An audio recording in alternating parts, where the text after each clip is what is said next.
Thanks for everyone for coming today. Happy Friday. I really would love for you to hear and meet this young lady. Valerie has been part of the BTI movement for the last couple months, and she's been helping out with our careers team, and kind of supporting us and being the frontline kind of communications person on our behalf. So I really appreciate everything that she's been doing so far. That I kind of recommended her to come today and kind of speak about what she's doing externally outside of BTI. She's doing a lot of great things. She's an entrepreneur, and she's been, fighting the great battle out west and trying to make a name for herself. So I would always, try and recommend a candidate to kind of put out their messaging and showcase what they're doing. So I'd love to give, a round of applause for Valerie, and I'm passing it over to her now. Thanks, Tristan. All right. Good afternoon, everyone. I am here. First of all, I am going to start with a quiz for everyone. So, can I share my screen? Is that okay? Yeah. Okay. So I have a quiz for you. If you can go into the chat and write down or type into the chat box any word that you know from Swahili. So if you can think of any word at all from a movie or from your restaurant or anything in Kiswahili, just type it into the chat. I'll come back to that later. Okay, so my name is Valerie Chalangat. As Tristan has mentioned, I am originally from Kenya. That's a country in East Africa. I was born and raised there until 2010, when I moved to Canada. I moved to Canada in June of 2010, and then I shortly after that became a Canadian citizen.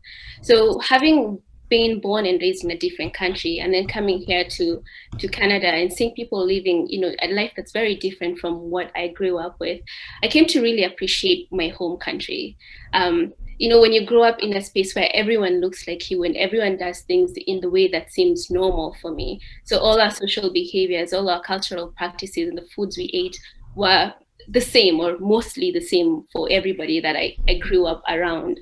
So having had that background and then coming to Canada and people finding, me as a foreigner, someone that's so different from them, it made me to start to realize that being Kenyan, Kenya has so much to offer. Africa in general has so much to offer. And yet, unfortunately, most of the things that we know about Africa is the little snippets that we see through the media. So when you're watching TV or when those nonprofit organizations showcase people in various African countries, those are the things that we're familiar with.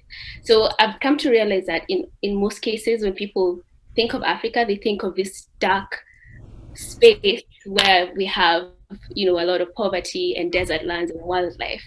And so that bothered me, coming here and seeing that. So I just wanted to change that narrative to make people to realize that Kenya, Africa, has so much more than what the media has portrayed over the years, and that's definitely changing.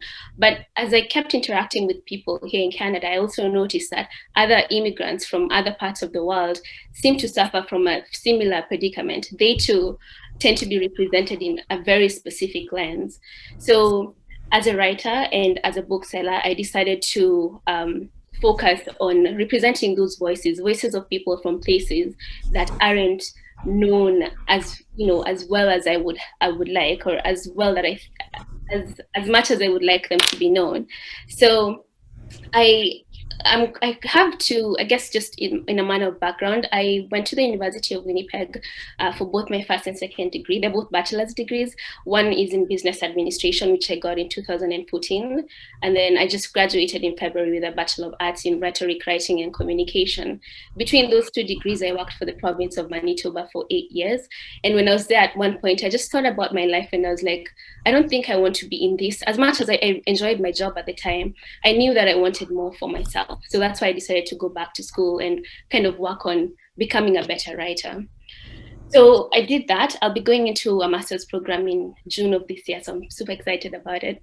But today I'm here to talk about my business, which is an online bookstore. It's called Tusome Books.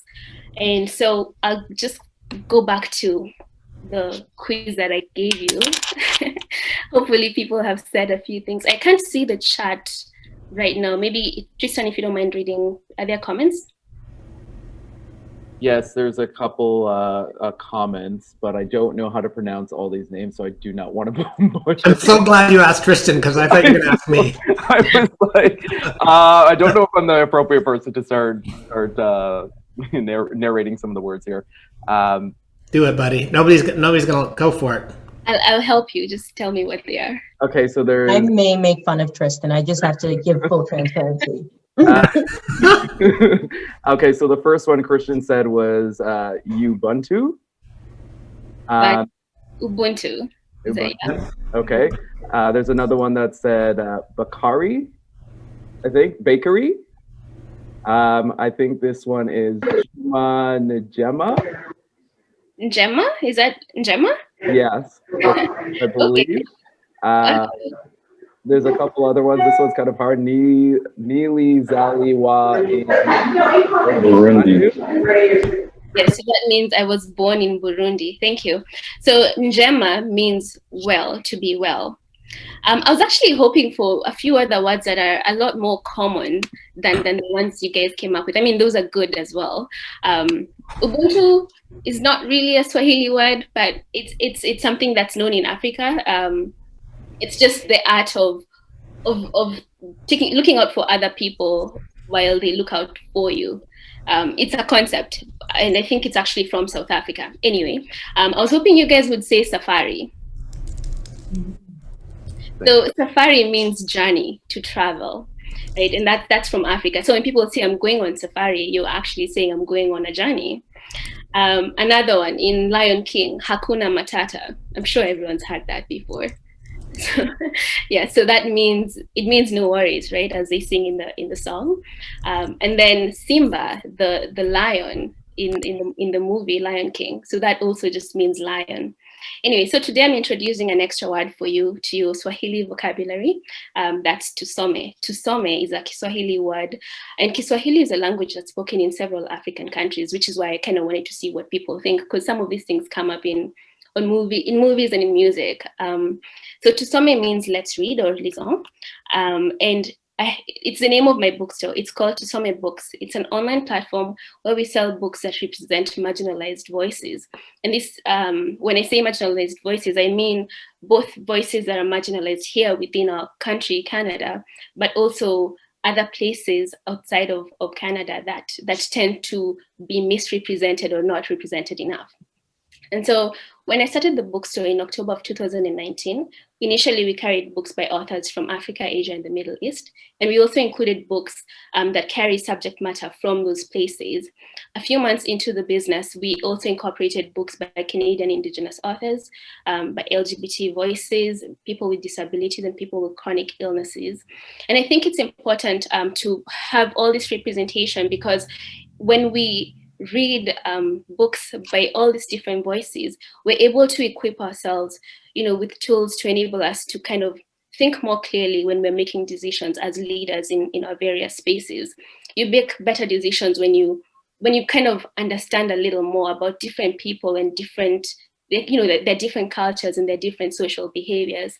So this is why I decided to kind of, focus on this area and kind of encourage people to read more widely, and also try and influence people who are often called gatekeepers, so booksellers, publishers, book distributors, to keep representation in mind when we're picking books, because it's important that everyone is seen and everyone is heard. So for me, I think of Tusome Books as a space of color. We want to include people, and when I say color, I don't just mean the color of our skins, but just the various differences we have amongst us.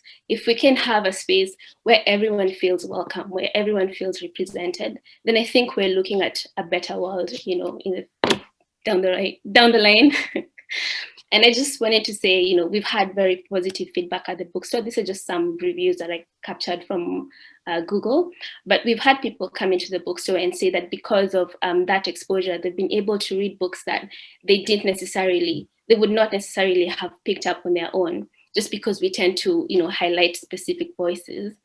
And so the other thing I wanted to mention is that because of the bookstore, I've been able to have a couple of engagements with children. I love working with children. So over the month of February, I went to several schools over Zoom though, because of COVID, but I did interact with students in different schools where we sit together and read through books and then discuss, the themes in the stories. And then I also kind of talk to them about Tusome Books, where the idea came from and why I think it's important. I got the opportunity to read a book for Black History Month Winnipeg, which is an Instagram account that focuses on amplifying the voices of Black people and the history of Black people. They try to do it throughout the year, so not just in February. I also just recently got interviewed by Tourism Winnipeg, CBC Radio and CBC TV. And so I think just from all this, I'm seeing a lot of response from my community, and I think that's very exciting. Sometimes it's scary to think, because Tusome has only been around for just over a year, so it's a bit scary to see so much happening in such a little amount of time. But I'm very excited for the future. The other thing I wanted to talk about was the Tusome Books Foundation. So this runs alongside the bookstore. Tusome Books Foundation is a space where we offer tutoring services and creative writing services to learners of all ages. And we do this at a sliding scale. So this just means that people pay only what they can afford. And so we wanted to have a space to empower people to find confidence in their own abilities. We want to do it in a way that's affordable for everyone. Considering we're trying to amplify marginalized voices, I just felt that it was important to have, to give access to all those people who, particularly people who are marginalized, so that they can be empowered and be able to go out into the world and occupy the spaces that they're meant to occupy. So about the foundation, I actually wanted to share a specific story about a young girl who came to the foundation last year in the summer when we just started it. So this is someone that I have worked with myself, like personally. So that's why I'm going to be sharing her story. She came in, she was 10 years old at the time, and she hated school, like absolutely hated school, and did not want to do any of her work. And her constant, the constant word she used was, I can't. She would always tell me, I can't do this. I can't figure out what the answer is. And when she had exams, she'd say, I'm going to fail, even before she goes into the exam room. So we spent a lot of time, studying and trying to kind of build her confidence. And so one day I told her, you know what, we have to stop saying can't. That's not a word you're going to use from this moment on. If you're struggling, tell me this is hard, or tell me this is challenging, or you don't know what to do. So we eliminated the word can't from her vocabulary, and then we replaced it with three statements of affirmation. So we opened a new page in her notebook, and I got her to write across the page, I am smart, I am confident, and I can do anything. So she wrote them in big letters and colored them. It looked really nice. But then the whole point of that was to kind of get her to start thinking of herself in a more positive way. And so every time we'd be studying, when she struggled, I would pause and tell her, hey, what are you? And she'd go back and read it, and she'd say, I'm smart, I'm confident, I can do anything. At the beginning, she would say it very timidly. So she'd be like, I'm confident, and like she's whispering, right? And over the months, she's gotten to a point where she says it very confidently. And on top of that, actually, one time we were on Zoom, we were going over a math assignment that she had, and she was struggling with a specific problem. So I sat back and watched her, because I tried to give her, time to kind of figure it out on her own. And so as I sat back and watched, I noticed she mumbled to herself, she whispered to herself, I can do anything. And within, I guess, a couple of seconds after that, she solved the question on her own. And for me, that was a turning point, because it made me realize that to change someone's life, you don't really have to do too much. You just have to show them their own ability, and then they'll be able to kind of grow from there. And so that is the point of Tusome Books Foundation, to give people, an opportunity to kind of just discover themselves, discover their own abilities, and then go out and do their thing without needing assistance.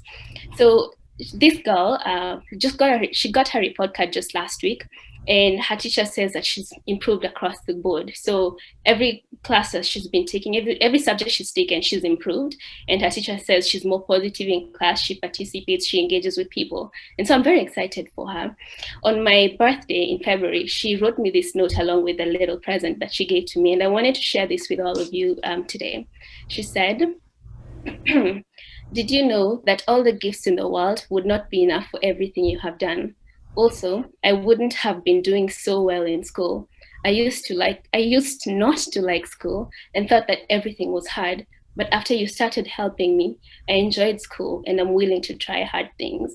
And for me, this is all I want from the foundation. I want everyone who comes into the center, regardless of age, regardless of race, or whatever any other differences that they may have from me, that they leave the center feeling empowered and feeling able to achieve anything they set their minds to. So I wanted to talk to you about those three things: so the foundation, the bookstore, and a little bit about myself. And so I'm hoping that today you'll take away from this talk two things. So one, that it doesn't take much to impact people's lives. And secondly, let's all try to be more intentional when we're picking up books, when we're trying to read, and even as we're writing.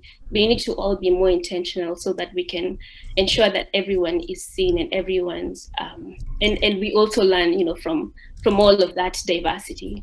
So my last words to you would be, we have a responsibility to give voice to those who have always been left out. We do that by being intentional readers and intentional writers. If we make efforts to read books that portray our world as it truly is, then hopefully someday our society will get to a place where we can simply focus on subject matter.